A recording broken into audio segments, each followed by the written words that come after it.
This edition of Monocle on Saturday was first broadcast on the 15th of March 2025 on Monocle Radio.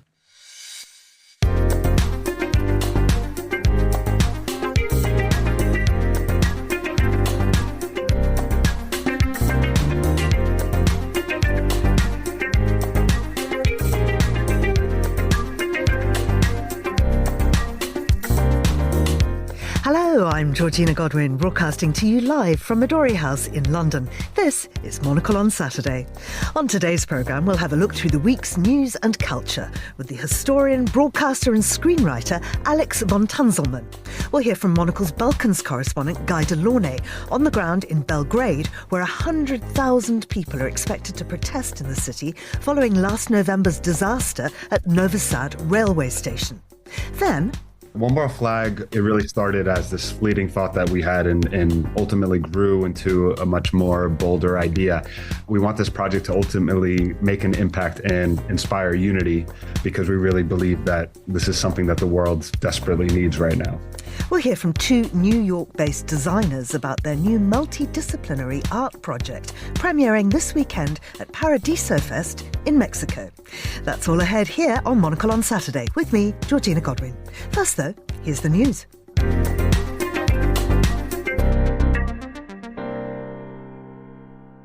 After days of heated debate, the US Senate passed a stopgap spending bill last night, averting a partial government shutdown after Democrats backed down in a standoff driven by anger over President Donald Trump's campaign to slash the federal workforce. Congressional Republicans will now turn their attention to a plan to extend and expand Trump's 2017 tax cuts, boost funding for border security and cut spending in other areas, which Democrats warn could imperil the Medicaid healthcare program for low-income Americans. Cuba's national electrical grid collapsed late on Friday, the country's Energy and Mines Ministry said, leading to widespread blackouts in the capital Havana and across the Caribbean island nation.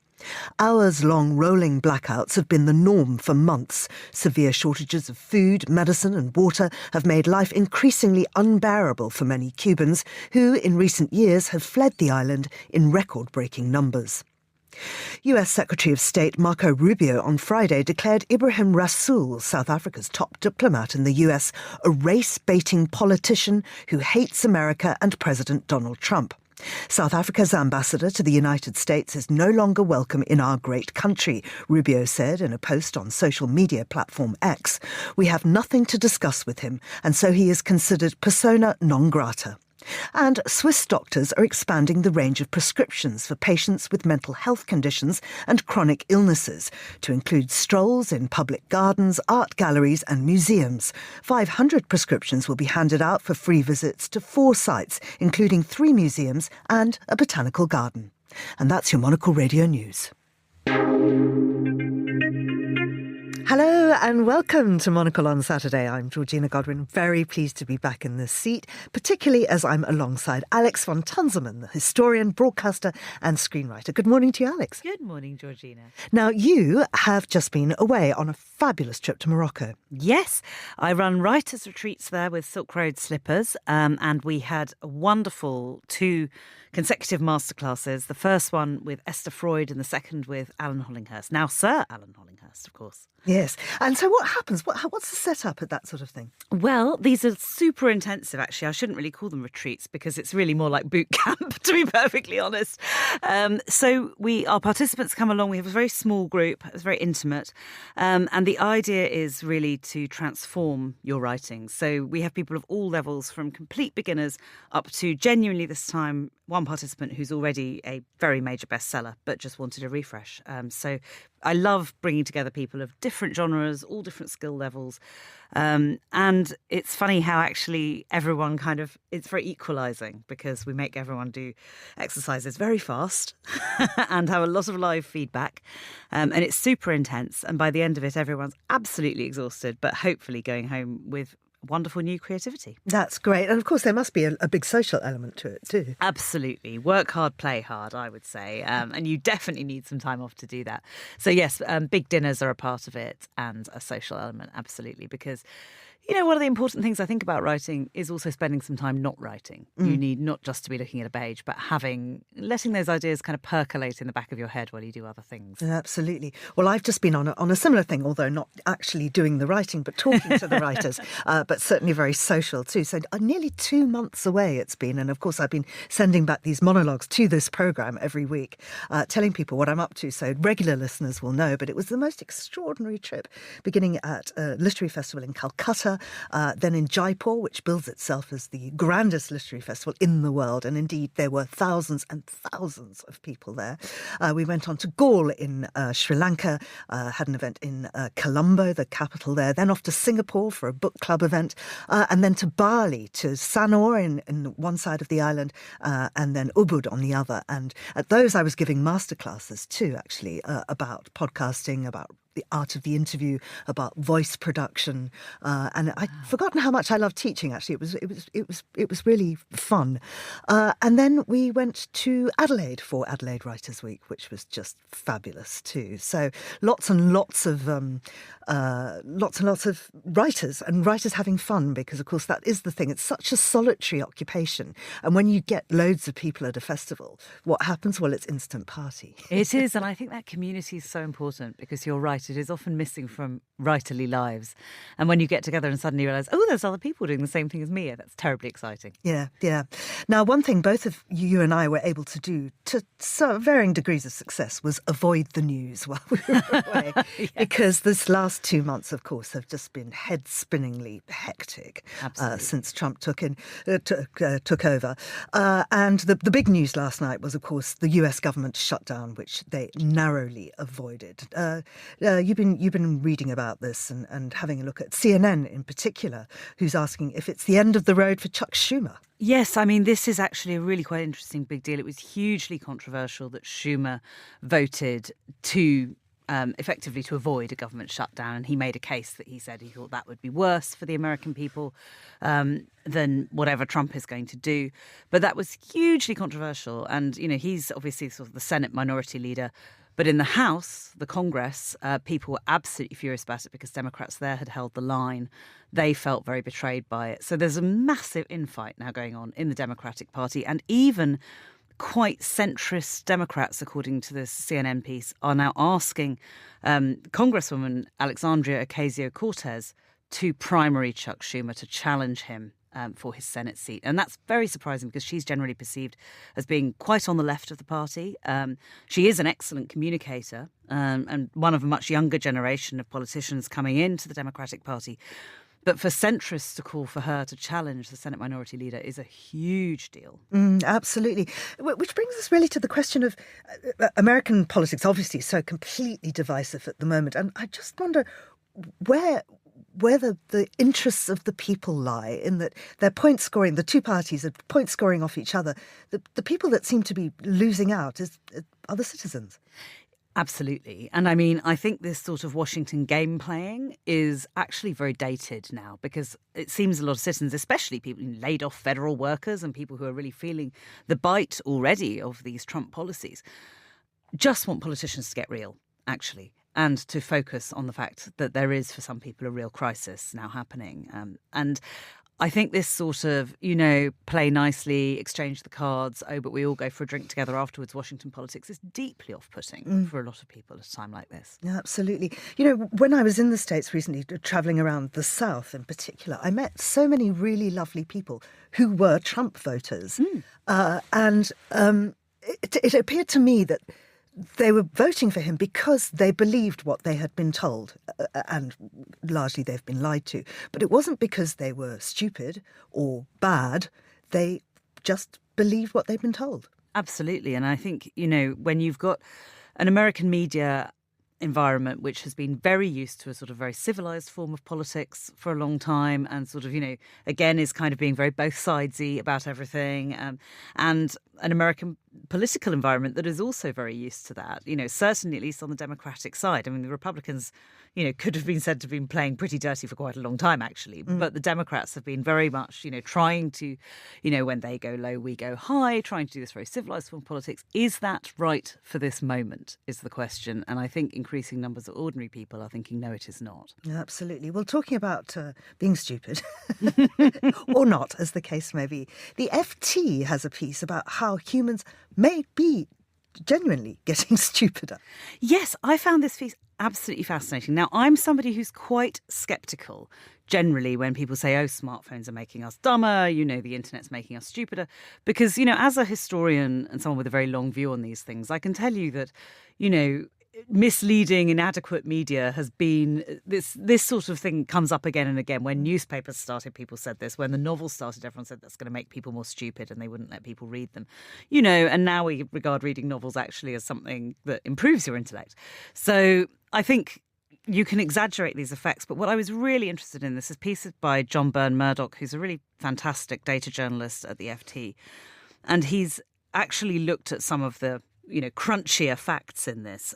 So we are seeing a decline in, for instance, reasoning, problem-solving tests among the young. And some of that, of course, the COVID pandemic shutdown, all of that definitely had an effect. But also that effect hasn't now stopped. It still seems to be rising. Reports of cognitive challenges, like US 18-year-olds who find it quite difficult to sort of process information, is really rising very sharply, and even since the end of the pandemic and all of that. But also we're seeing rise in proportions of adults who are struggling with numeracy, literacy, and the proficiency in these things. And it's very interesting. Now, he doesn't kind of give simplistic answers as to what this is. And, he actually also seems to have a certain amount of skepticism about it just being straightforwardly the internet or social media or smartphones. He does, however, say that, there's sort of being presented with what he calls a torrent of content has represented a move from self-directed behaviour to passive consumption. And not really engaging with things. And I think that is a very interesting point. So are we becoming stupider? Well, what's the answer to that is try and engage more. Absolutely. Let's move on to The Guardian now, which tells us that tens of thousands of people from across Serbia are expected to join an anti-corruption rally in Belgrade today in what's seen as a culmination of months of protests that have shaken the grip of the country's autocratic president, Aleksandar Vučić. Well, let's cross to the city now. We'll join Monocle's Balkans correspondent, Guy de Launey. Guy, good morning to you. Can you tell us where you are now and what the mood is there?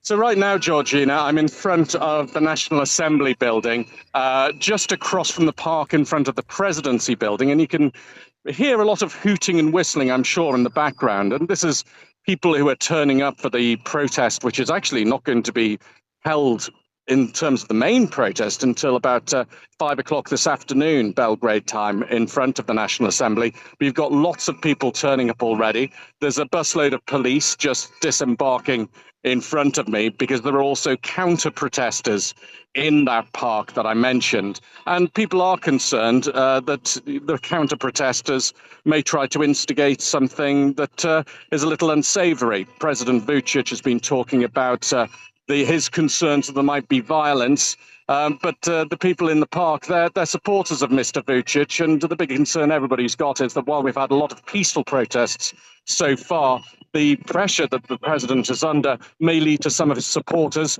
taking violent action. Can you give us a bit of background on why he's under such pressure? What sparked this? So this all goes back to last November the 1st, when the concrete canopy at Novi Sad railway station, Novi Sad is the second city of Serbia, this concrete canopy at the station collapsed and 15 people who were standing underneath it died. And this had been a recently renovated facility, which was part of the government's flagship infrastructure project, which is the high-speed Belgrade to Budapest railway line. And Mr. Vučić was very personally associated with that particular project. I actually took the train with him on the inaugural journey on part of that line when it opened, and he opened the station at that time. There was further work done on it. It was reopened again last July. And of course, people say if you've got something which is part of a flagship infrastructure project and it collapses, killing Serbian citizens, what does that say about all the projects that Mr. Vucic and the Progressive Party have been carrying out in Serbia? And of course, people have been marching with banners saying corruption kills and blood on your hands. It tells its own story, really. And ever since, students have taken the lead in the movement and they've been calling for full transparency and accountability. So how is this going to affect Vucic's government? It's a very good question. We've seen the resignation of Prime Minister Miloš Vučević. We've seen the mayor of Novi Sad resign as well. But the students are carrying on with their demands and they say they haven't been met. And the end game for this is difficult to work out. If you've got hundreds of thousands of people potentially on the streets of Belgrade today, does that necessarily cause a change in government when there isn't really a viable opposition proposition? The opposition is fragmented, whereas the Progressive Party is very unitary and very firmly under the control of Mr. Vucic. But it's clearly a challenge for him, and nobody's quite worked out what the way out is for him, or indeed what the way out might be for the protest movement. Guy de Launey in Belgrade, thank you very much indeed, and do stay safe. Well, still with me is Alex von Tunzelmann. Alex, those protests going on obviously in Belgrade, but many, many protests at the moment, lots of them led by students. Interestingly, some protests going on in Switzerland, this one led by US expats, and this is against Elon Musk and Tesla. Yes, this is turning into something of a global phenomenon, quite interestingly. Elon Musk has obviously involved himself heavily in the Trump administration and particularly in the sort of, literally wielding a chainsaw, and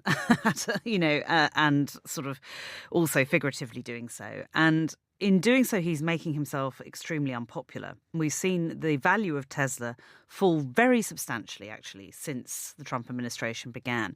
Now, a lot of people think Tesla has been extremely overvalued anyway, largely because of Musk's antics and because he sort of keeps saying he's going to develop things such as household robots, which actually are probably really quite a long way off, realistically. But, he has been an impressive showman, shall we say, if nothing else, on this front, keeping that share price incredibly high, which, of course, is the basis for his valuation as the world's wealthiest man. That's now looking quite shaky, that particular status, as Tesla falls. And we've seen him kind of looking to be on the verge of tears on television defending it. We've seen Trump, of course, stage a sort of car salesman act at the White House with Teslas, telling people to buy them, which, of course, will put people off even more who already don't like them. So I'm not sure that's actually that helpful to make the association with the Trump administration quite so strong. But this is now becoming a focus around the world. Now, we've already seen countries like Norway actually have some quite serious reservations about Teslas already from a political point of view. And I think that's spreading. So these protests in Switzerland are very interesting to me to see if that... Tesla sales in Europe have absolutely fallen off a cliff, as it is. So these protests are taking place in Lausanne and in Geneva today, I believe. Not the sort of places that you think of huge protest hubs. These are places which we think of as very civilized. But I think it's very interesting to see this happening. And I would say the Tesla protests so far, and there have been a lot of them in the US, and as I say, they are sort of spreading around the world, have actually been quite spectacularly successful because the car sales are falling and because they've got a huge amount of attention. And they're peaceful protests. People basically stand outside the showrooms and and then we've seen a reaction to that, such as in Chicago, a huge line of policemen outside the Tesla showroom to protect it. But of course, who buying a car wants to walk through a massive line of armed police? That in and of itself is so dreadfully off-putting. And who wants to drive a car that everybody who looks at you makes an instant judgment on your character? Yes, absolutely. And I think, that's an issue. We've seen the resale price of Cybertrucks has absolutely plummeted. And I think and people on the internet calling them swastikars because of this sort of association with the far right. It's pretty dire, especially for a product like electric vehicles, which obviously, generally speaking, probably had a broadly politically liberal base of people that wanted to buy them. That's the thing, to try to transfer that to Trump voters. Well, 44% of Trump voters say they would never buy an electric vehicle. So you've sort of got a problem there to move that market. Yeah, yeah. Of course, the other reason people dislike Elon Musk, not just for his car company, but it's because of DOGE, the Department for Government Efficiency, which is, of course, cutting all of these federal workers' jobs and cutting funding for things like USAID, and now US-funded networks, radio networks. These are things like the Voice of America, Radio Free Europe, Radio Liberty, and Elon Musk is calling for them to be shut down. I think it's quite extraordinary, isn't it? It's hard to see what the agenda is here because actually that sort of soft power is cheap and incredibly effective, is what we know. You could say the same for the BBC World Service, but of course we have seen British governments also move away from funding that, which a lot of people who know about it think is crazy. Now we're seeing the same thing happen in the US. I mean, these are incredible vehicles for soft power and, globally, which when you look at the cost of it, for buttons, really, in terms of these international budgets. So, you can see why people are wondering what is going on. You can see why some people are embracing conspiracy theories about, who is pulling the strings behind Musk and Trump. Although I do think, personally, that probably goes a little too far. I think they must think this stuff is in their self-interest somehow. Otherwise, I'm not really sure why they'd be doing it.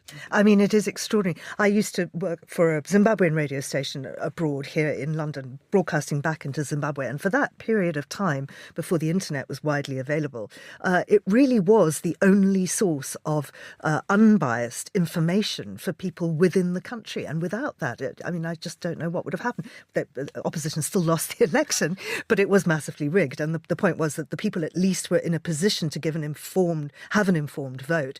And these stations like these, and there are many there, but Radio Serbia was a big one too, across the world, so useful. And, it's not necessarily that you get an immediate response like, the opposition win the election. It's a long-term commitment. And what it does is keep that information going, keep people informed, and as I say, very cheaply. This is not an expensive project. So I sort of think it's completely mad for governments to cut this. But the US seems to be in a position where it's absolutely destroying its entire international presence and previous stance on this, much of which was pretty effective. And, obviously that ranges from horrifying things like cutting the funding for PEPFAR and kind of, disease containment and for treatment of diseases around the world. But it's also these other plans that are obviously kind of more about extending US soft power. So, I mean, the US is retreating completely while at the same time threatening to invade Canada, Greenland, and whoever knows where else. And I mean, what the US is really doing here too is fostering discontent between countries, but global discontent. And in fact, there are a couple of people who are challenging this. So this is Eugene, Serebrennikov and Vicente Morillo. They're co-founders of the New York-based design studio Another Day. And they're behind this project that's called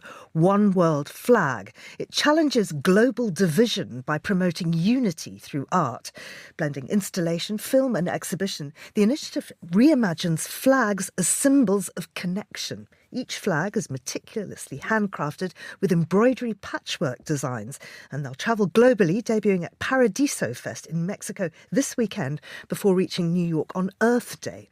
Well, Monocle's Mariella Bevan spoke with the designers, beginning with how their creative partnership first took shape. To give you a quick background about Another Day, I think we have to start at more the beginning of the story. So Vicente and I actually began our creative partnership together over a decade ago. And we were living on opposite sides of the world then, and in fact, speaking different languages. And I discovered Vicente's work online during my time while I was an art director at Nike. And at the same time, he was juggling a full-time job in fashion. And even though we didn't speak the same language, we were actually connected with a shared love for both art and design. And our creative connection was so deep that we both decided to leave our corporate design jobs behind to start our dream studio. And so we co-founded Burn and Broad in New York, which is a multidisciplinary creative studio focused on creative work specifically for clients. And we work across sport, music, youth culture, a lot of different brands from Nike, Atlantic Records, Pinterest. a lot of different creative disciplines, illustration, animation, film.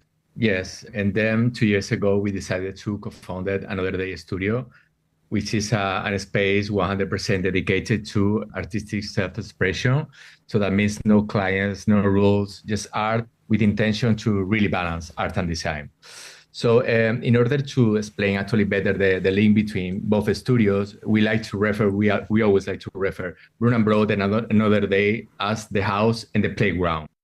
As a creative, we are very versatile, and we both enjoy experimenting, mixing different techniques and mediums. Actually, the art we create in Another Day spans across painting, sculpture, filming, large-scale installation, and much more.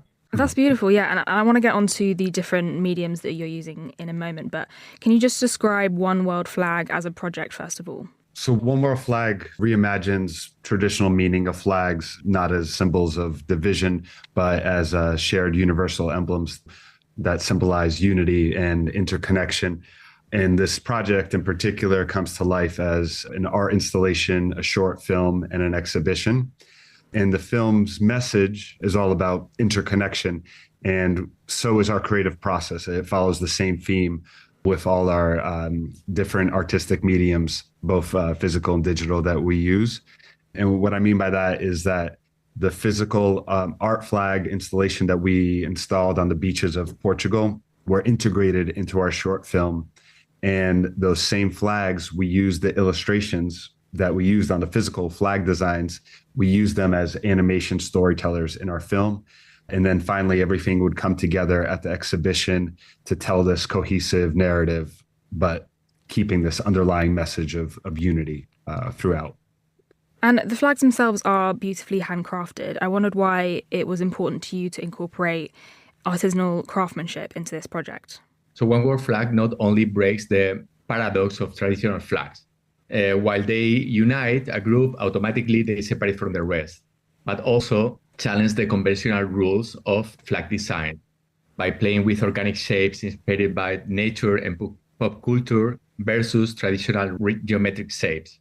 Yeah, and we actually partnered with New York fashion designer Andrea Moore, up and coming fashion designer in New York, who really helped us create these hand-stitched embroidery patchwork designs and took our digital creations and helped bring them into the physical space. So the One World Flag is set to travel globally, starting in Morillo this weekend, and it's moving into New York on Earth Day. For the audience, what in particular do you hope they take away from it, and especially in different cultural contexts? Yeah, One World Flag project, it really started as this fleeting thought that we had and ultimately grew into a much more bolder idea. And the concept that we originally had was initially inspired by the thought of, okay, we want to install flags in nature.